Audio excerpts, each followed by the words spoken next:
news. We continue now with our discussion on Mount Baldy and the dangerous and deadly conditions this winter. Pomona Valley Hospital Medical Center emergency medicine physician Eric Sechrist has seen many patients over the years due to Mount Baldy's trails. He's with us now. Dr. Eric Sechrist, thank you so much for taking some time for KFI. Hi, good afternoon. Happy to be here. We have been reading some recent tragedies that have taken place on Mount Baldy. It's not unusual for people to be hurt or even killed, unfortunately, there. And you're one of the people that sees folks brought back at Pomona Valley Hospital Medical Center. It's one of the few places that must be in close proximity to this mountain and these dangerous trails. What do you see when people are brought in? Yeah, so working at a trauma center that's in close proximity to Mount Baldy, we do see patients quite frequently, unfortunately, that do sustain sometimes minor and sometimes major injuries up there, and most frequently related to broken bones and hypothermia from being up on the mountain for an extended period of time. And that's the type of stuff that we probably wouldn't get reports about because we wouldn't put that on the news that somebody broke their leg. How often are you seeing it?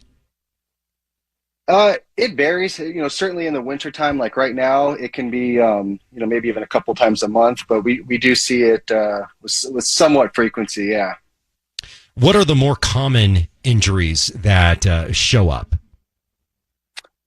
Definitely extremity injuries like broken legs, broken arms, falls, and hypothermia. Some of these out in the cold for an extended amount of time. Some of these falls that we heard about in the recent tragedies from December where folks died, folks were falling hundreds of feet. And I'm supposing that there are probably circumstances in which someone could survive that depending on the terrain and the way that you fell.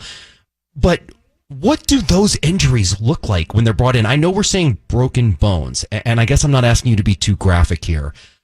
But what do you physically see when something like that happens and a patient is brought into Pomona? Yeah, so usually, when a patient's brought to us, when they've sustained an injury like that, you might see them arrive with some sort of temporary cast or splint on, and depending on the extent of the injury, if we're talking about a fracture, for example, you may see an obvious deformity to the leg or arm.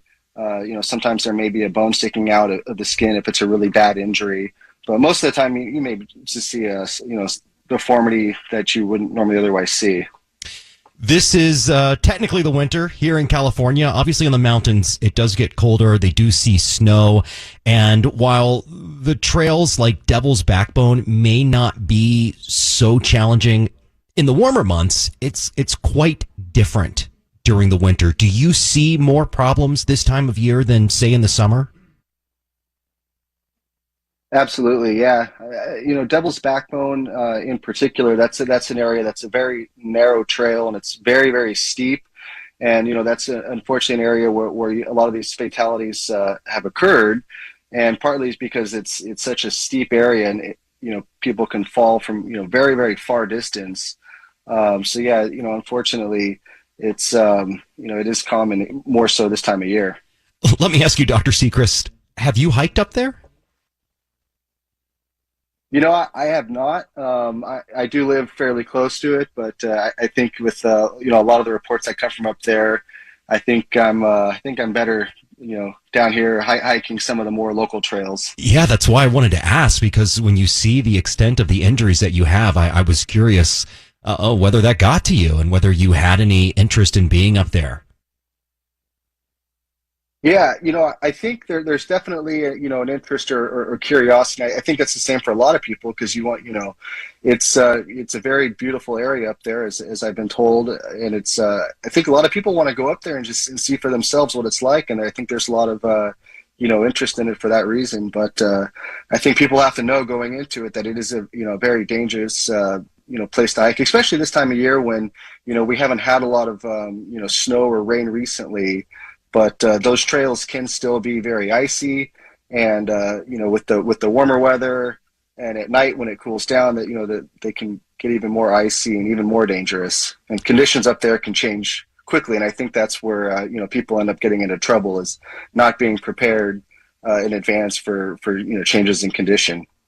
We're talking with Dr. Eric Sechrist. He's an emergency medicine physician at Pomona Valley Hospital Medical Center, where he often sees people injured while hiking around Mount Baldy. We have had some tragedies here at that site in recent weeks. What should folks know before they go up there about their own safety? Yeah, so I think the biggest thing is, preparation is key. And that's, knowing what the weather conditions might be ahead of time, whether that's, looking on the local weather apps and checking the forecast, and also check local hiking conditions before you go. And then, plan accordingly. So you want to, dress in layers, dress warm, but also, be able to, scale up for colder weather as needed. Be plenty prepared with, adequate food and water, and electrolyte replacement as well. That's important. And not relying just on a cell phone, but having some sort of way to communicate, whether that be some sort of GPS guided device, and letting family or friends know, what trail you're hiking, what time you're going, and what time you're expected back. And, I would also recommend not hiking alone. We talked about some of the common injuries that folks suffer while hiking, and that you unfortunately, or maybe fortunately, considering your skills, get to see. What mistakes tend to lead to those the most? Yeah, I think, underestimating the conditions, not planning enough in advance, that the conditions can change so quickly up there, that the trails can be very icy. And I think for a lot of people, they might consider themselves an experienced hiker, but this is a very sort of expert terrain up there that really the most experienced people should be hiking. And not having the appropriate gear as well, just wearing like regular tennis shoes when you might need to wear something with spikes or crampons, and utilizing hiking poles and stuff like that. I appreciate the time that you gave us to help folks understand how dangerous that can be and how to be prepared. Before I let you run, you mentioned you don't recommend people going by themselves. That seems to be a good recommendation just in case something does happen. But are there some supplies people should have in case of disaster, just to be prepared up there? Yeah, I think even just having a basic first aid kit, and there are temporary splints that you can buy and people can apply themselves on the off chance that you do sustain an injury up there, that can be applied until at least first responders can get to them. Dr. Eric Sechrist is an emergency medicine physician at Pomona Valley Hospital Medical Center. Dr. Sechrist, thank you so much for sharing these tips with us, and we hope that people take it seriously so that we have fewer injuries up there. Happy to help, and be safe out there, everybody.